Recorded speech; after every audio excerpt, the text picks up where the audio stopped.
How's it going, everyone? This is Dominick from the Comic Book Report YouTube channel, over here doing another guest review for organicpricedbooks.com. And today I've got a special omnibus overview for all of you. Of course, we're taking a look at the Deadpool and Cable Omnibus, brought to you by Marvel Comics.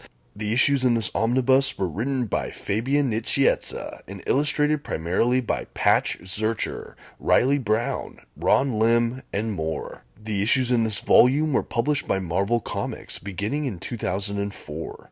The volume itself collects Cable and Deadpool, issues 1 through 50, Deadpool GLI Summer Fun Spectacular, and material from Deadpool issue 27. This oversized hardcover omnibus edition comes with a nice sewn binding, glossy print paper stock, and a total of 1,272 pages. As we begin to take a look at our dust jacket, I will point out that the cover I have here is the direct market cover for this omnibus. There is also a standard edition cover. I'll go ahead and reproduce an image of that standard edition cover so that you can compare and figure out which cover is best for you. I know older printings as well had another option for cover, but this newer printing has this direct market here, and of course the standard edition I showed you. The spine design for this omnibus is really fun and modern. It is on a white omnibus spine, so for collectors out there, I know some people have different opinions on the different color omnibus spines. I personally really like this. I think it looks really clean and crisp for this Deadpool and Cable omnibus. As we look at the rest of the dust jacket too, I just want to go ahead and point out, in case you noticed when I named the comic earlier, the actual title of these comic books, like the issues when they first came out, was Cable and Deadpool. However, for the omnibus edition, they went ahead and called it the Deadpool and Cable Omnibus, because I believe at the time this was printed, Deadpool was becoming a much more popular kind of pop culture character at the time, so I think that that's why they gave Deadpool top billing when they went ahead and reprinted the omnibus. But the comics, when they were actually released, were known as Cable and Deadpool. And as you can see here, I'm just giving you a closer look at that dust jacket one final time. We took a look at the interior flaps. Nothing too remarkable there, but just want to again give you a good look at the dust jacket, and then we'll transition to showing you the art on the actual hardback book itself. It's a nice wraparound image that showcases, of course, our titular Deadpool and Cable. I'll go ahead and just take a look at each side of this hardback book itself so you can get an idea of the images before going ahead and opening it up and spreading it to give you a look at that wraparound cover.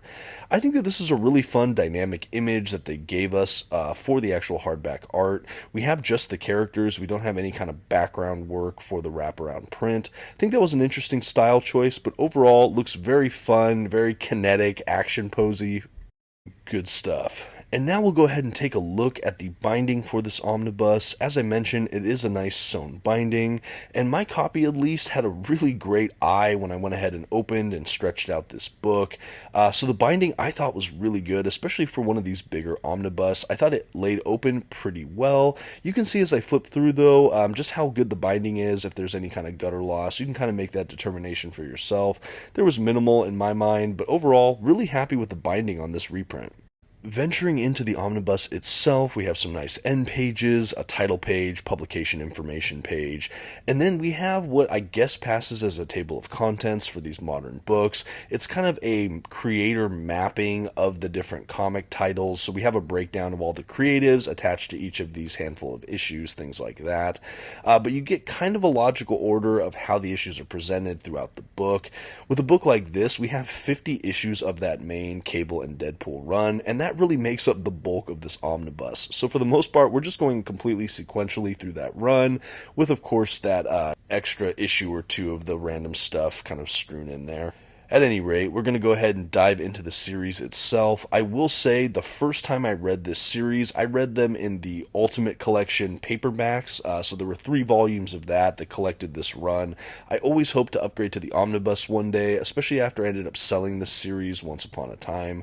And so having this omnibus and having these issues back in my collection have been a real joy. And to see them in oversized format in one epic volume, well, frankly, it was just a real treat. This series is really interesting for those that have never approached it. Of course, it is about Cable and Deadpool. I will admit, the first time I read through this series, I knew very little about Cable. So returning this time and starting to read through this omnibus, it was interesting having known and read so much more about the character of Cable to see his incarnation and interpretation in this run by Nitsietsa. I think overall that was one of the bigger impressions I left with, is that I think Cable is really depicted in this series in a way I don't always see him depicted as. I know when he got started he was this big kind of gun-toting man that looked almost half cyborg with those kind of mechanical metal techno-organic parts. Just a really interesting kind of brutish character. And the character we get in this volume, though really action-packed, we have him kind of trying to ascend with a more spiritual component to his personality. And I just bring that up because it can be a bit jarring if you've only read kind of earlier appearances of Cable or different incarnations of him, because I think that there's a pretty novel and newer approach to how Cable is handled. Deadpool, on the other hand, is always Deadpool. But that being said, I do think that Nitsietsa in this run really balanced Deadpool well. We had a lot of humor, shenanigans, Deadpool goofiness, but I feel like we were kept from ever really going too far into like obnoxious Deadpool humor. And I think longer term fans of Deadpool, or just anyone who's culturally aware of the character, you can be aware that sometimes that character can really straddle the line between just obnoxious, zany, unrelatable, and someone who is fun, humorous, and action packed. And I think for the most part, Deadpool and how he's portrayed here really nails some of the best qualities of this character. We have a lot of great fighting, action, mercenary proficiency, balanced with, of course, the kind of zany, unstable humor, but we also have more kind of layering of like a real person in this character. We have a lot of really deep, heartfelt moments that don't feel out of place. They all feel earned. And because of that, this is actually one of my favorite comic interpretations of the character of Deadpool I've ever read.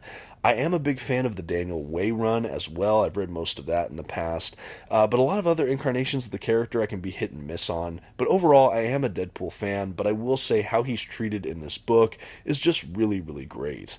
As far as the storylines go, the first really big arc in this omnibus has to do with Cable's powers kind of growing unchecked. We know that a lot of his sort of psychokinetic kind of powers, his psychic abilities, are really used to kind of help keep the techno-organic virus, that metal grafting on some of his body, in check so it doesn't spread. For whatever reason, when this book starts, his powers are growing kind of exponentially, and so he's finding himself able to access telekinetic and telepathic abilities to a really, really scary degree. And his powers are just growing.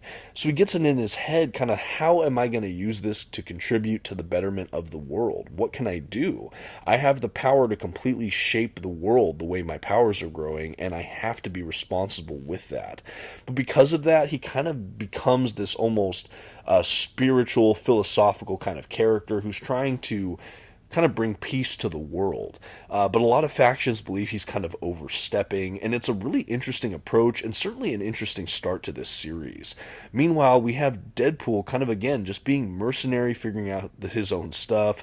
We also have this kind of one world cult kind of faction that's trying to take over the world with this kind of cult trying to turn everyone blue. And both Deadpool and Cable get kind of embroiled in their plot, trying to topple them or exploit them, things like that.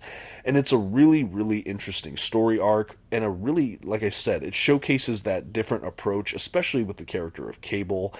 At any rate, in that first arc, something happens that kind of inextricably links the character of Cable to Deadpool. I won't really go into that because I don't want to spoil it for new readers, but it's really interesting and fun, and it makes the two, how do I say this? They're kind of not able to escape each other in a certain way, and I think that that was a really fun way to pair the two of them together and make it so that neither of them can have too many adventures without the other one, or kind of colliding into each other's faces.